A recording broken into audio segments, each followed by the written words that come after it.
So in this video we'll take a look at more decision control. So let's just create a file. I'll call this decision 2 .sh, and let's just open it. And here what I'm going to do is I'm going to say echo enter a number. I'm going to read n1, um, and once again let's just take enter um, a number, and I read n2. And in the last video we saw that we can nest if else's, but that's not a very great way to do stuff, because when it comes to a lot of decisions we may end up having ifs inside ifs inside ifs, and this will go on forever.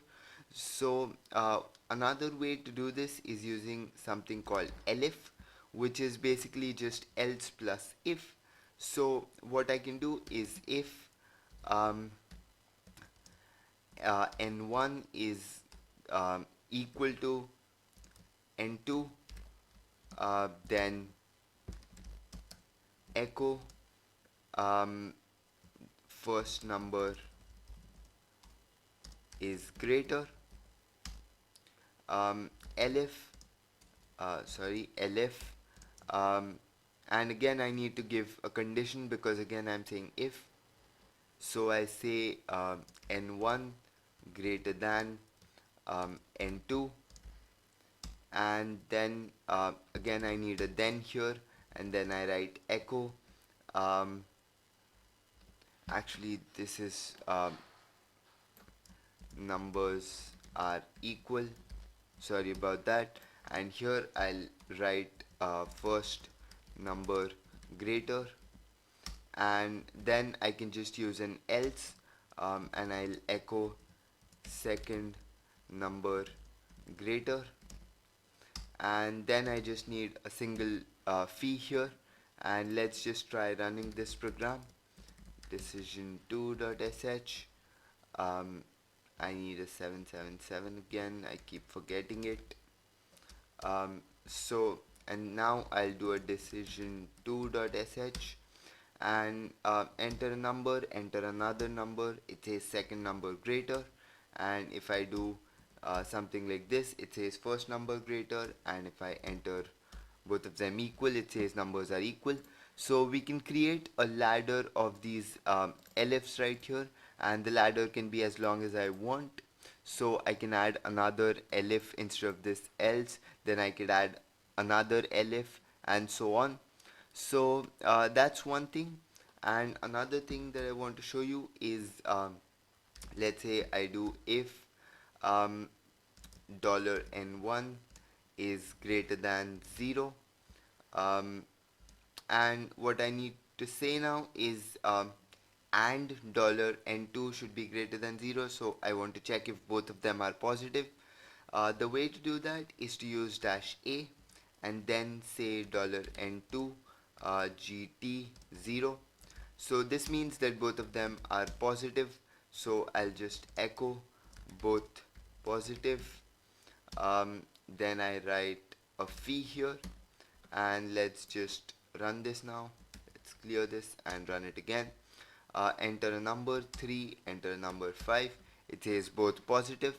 So this thing right here stands for and is only makes sense that this whole thing is true only if this part is true and this part is true.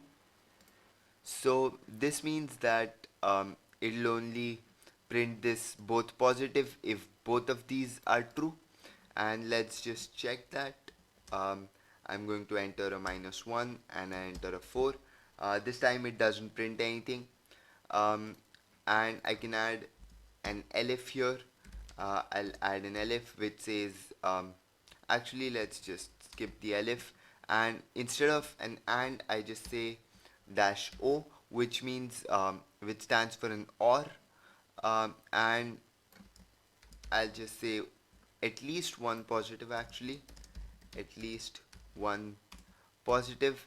And this or returns true only if one of them is true. Actually, at least one of them is true. So if both of these are true, it still returns a true. So if I run it now, enter a number 4, enter a number -5, and it says at least one positive. And the only way it'll not print that is if I enter both negative numbers. Now it doesn't print anything. And if I enter both positive, obviously it says at least one positive. So that's the use of this -o flag. And the last thing in decision control is something called case control. So for this, let's just take one number, and what we are going to do now is we write case $n1 in, and that's the syntax of the case. And here what I need to do is I just need to write 1 and echo you entered 1, and here I need to add 2 semicolons, and then I write case, actually I just need to write 2, so echo you entered 2, and again 2 semicolons. Next what I do is I just write ESAC, which is reverse for case, and that just means that I want to end this case here. So let's just try it out. Enter a number 1, it says you entered 1, and let's try getting rid of these semicolons, and let's run it again. And if I enter 1 now, it says something like syntax error and all. So that's why we need these semicolons here to get rid of that error. So this is very similar to else if. If I enter 2, it says you entered 2, and this is very similar to else if, where it just checks whether n1 is equal to 1. If it is, it executes this part, then it checks if n1 is equal to 2, and then it executes this part right here. And I can also have a 10 here, and echo you entered 10 and these semicolons, and let's just go ahead and do this, and I'll enter a 10, it says you entered 10. So these need not even be in order, and I can even say enter a word, and if I say cat, you entered cat. I can say dog, you entered dog, and the third one could be horse, and I'll say you entered horse. So let's just go ahead and run it. It says enter a word. If I enter cat, it says you entered cat. If I say dog, it says you entered dog. And if I say something that's not in any of those, then it just doesn't print anything. So um, that's the uh, case statement. So here I can also do something like star, um, echo word not found, and what the star means is basically if none of these worked out, then it'll go here, and it'll print whatever I write here. So I need 2 semicolons here as well, and let's go ahead and run it, and this time I'll give it a 2. I'll write a the, and it says word not found.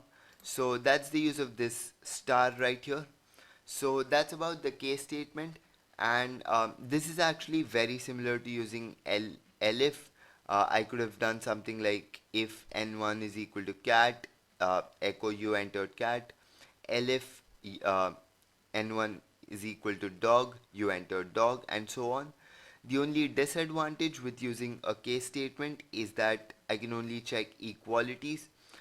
If I had a number, I couldn't have checked if n1 is greater than some value or less than some value, and so on. So this is about the case statement, and that brings us to the end of decision control. With this, you should be able to do really interesting stuff. You can take the age of the user and then determine if he is eligible to vote or something like that. So in the next video, we'll be starting the loop control structure, which is basically when we want to execute some statement multiple times. We just write the statement once, and we tell the program how many times we want to run it. So we'll start the loop structure in the next video. I'll see you there.